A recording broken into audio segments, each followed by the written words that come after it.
मेरे को भी नहीं पता। यानी कि हमें जिस अंक में जीरो का नहीं पता, आज एससीपीएस वेलनेस ने हमारे अकाउंट में वो चेक डाल दिए।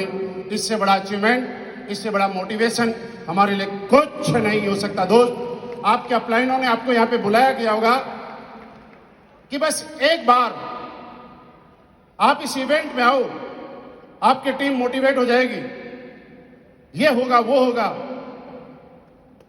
सच बताऊं, इतने बड़े चेक को देके मैं खुद मोटिवेट हो रहा हूं। आप कैसे बिना मोटिवेट हुए रह सकते हैं?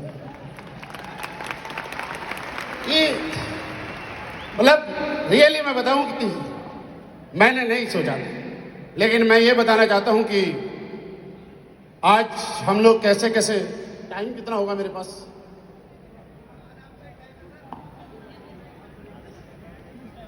नहीं, क्या है ना, सारे लोगों ने अपने अपने लीडर्स को बुला के लाए होंगे कि आपकी रिकॉग्नाइजेशन है, अपनी अपनी स्पीच सबको देनी है। किसी को किसी से बात से किसी को अच्छा लगता है, किसी को अच्छा लगता है। बहुत सारे लोग नए हैं। मैं थोड़ा सा बैक में जाके और आपको यहां तक लेके आने की कोशिश करता हूं। क्या आप मेरे साथ हैं? मैं प्रॉपर राजस्थान में एक छोटे से गांव का रहने वाला हूं। 12वीं क्लास तक मैंने पढ़ाई की, बीए फर्स्ट ईयर और सेकंड ईयर किया। बीए की डिग्री इसलिए वैलिड नहीं मानता मैं, क्योंकि बीए की सेकंड ईयर करते करते मैं भारतीय सेना में, जो कि हिंदुस्तान की नहीं दुनिया की सबसे सम्मानजनक और सबसे दमदार का अगर कोई नौकरी है तो वो इंडियन आर्मी। वो इसलिए क्योंकि दुनिया के किसी भी नौकरी में आप चेक से जा सकते हो, चेक से जा सकते हो, सिफारिश से जा सकते हो, कैसे भी जा सकते हो। लेकिन अगर आपको इंडियन आर्मी में जाना है तो आपको मेंटली फिट भी होना पड़ेगा, आपको फिजिकली फिट भी होना पड़ेगा, आपको पूरा होशो हवास में आपकी हाइट भी होनी चाहिए। ऐसा नहीं कि 4 फीट का कोई आदमी वहां पे चला गया जुगाड़ या सिफारिश लगा के। तो हम परफेक्ट थे, वहां जाने का मौका मिला। मैंने 8 साल भारतीय सेना में अपनी सेवा देने का या मुझे नौकरी करने का मुझे सौभाग्य प्राप्त हुआ। और आपको एक चीज और बताना चाहता हूं, हो सकता है मेरी बातों से मैं आपको कुछ मैसेज देना चाहूं, किसी की जिंदगी में वो मैसेज बहुत बड़ा रंग लाएंगे और किसी के लिए वो चीज नॉर्मल एक बात हो जाएगी। मैं हमेशा जब भी स्टेज पे जाता हूं हमेशा एक बात बोलता हूं कि एक इंसान के हाथ में कुछ भी नहीं है, जो कुछ होता है वो सब ऊपर वाला कराता है, उसका रनडाउन बना हुआ है। ऊपर वाले की मर्जी के बगैर ना आज तक कोई पत्ता हिला है, ना हिलेगा, ना कभी हिलता था। अगर हमारे जीवन में कुछ भी हो रहा है तो कहीं ना कहीं ऊपर वाले की मर्जी, ऊपर वाले का संदेश, ऊपर वाले की एक चाबी भरी हुई है जिसके अनुसार हम चल रहे हैं।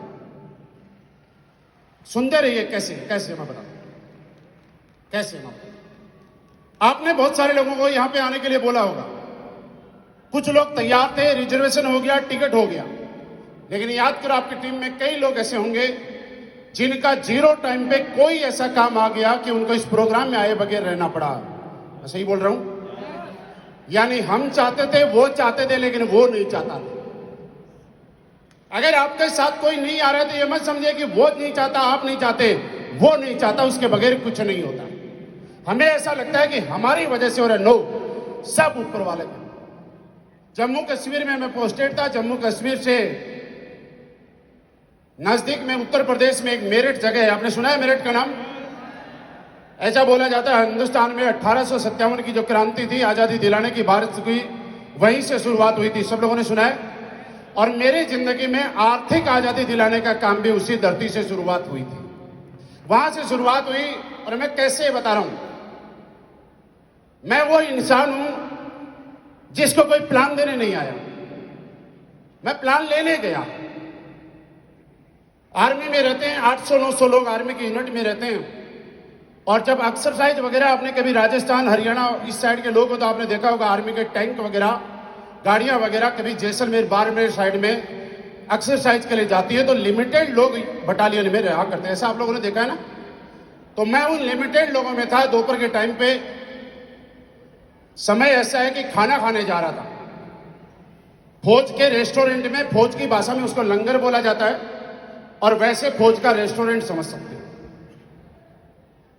एक ऑफिस था, उस ऑफिस में 2 लोगों के बोलने की आवाज आती और मैं बिन बुलाए मेहमान उसके अंदर घुस गया। कोई और किसी और को प्लान दे रहा, प्लान खत्म हो चुका। प्लान खत्म होने के बाद वो लास्ट में जैसे आप लोग कन्विंस करते हो, किसी को फॉलोअप करते हो अंतिम पड़ाव पे, वैसे फॉलोअप कर रहा। मेरी यूनिट का जो बंदा था वो मना कर रहा और जो बाहर का आदमी था वो उसका फॉलोअप कर रहा।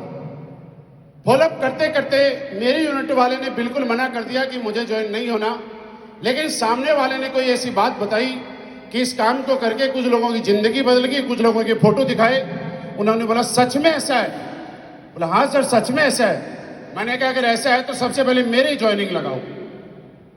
तो जैसे पूरी बात सुनो, बात बता ली। तो जैसे ही मैंने मेरी ज्वाइनिंग लगाई, फॉर्म भरने के लिए बात की, तो मेरी यूनिट का जो बंदा था उसको उसने बोला कि देख 2 चाहिए, एक तो बिन बुलाया आ गया तो दूसरा भी आ जाएगा। उसका विश्वास बढ़ा, कॉन्फिडेंस बढ़ा कि जब एक इतना आसानी से आ सकता है तो दूसरा भी आ सकता है। उसने भी फॉर्म भरा, वो उसकी आईडी मेरे ऊपर लगी, यानी मेरे अपलाइन ने मेरी वजह से ज्वाइन किया।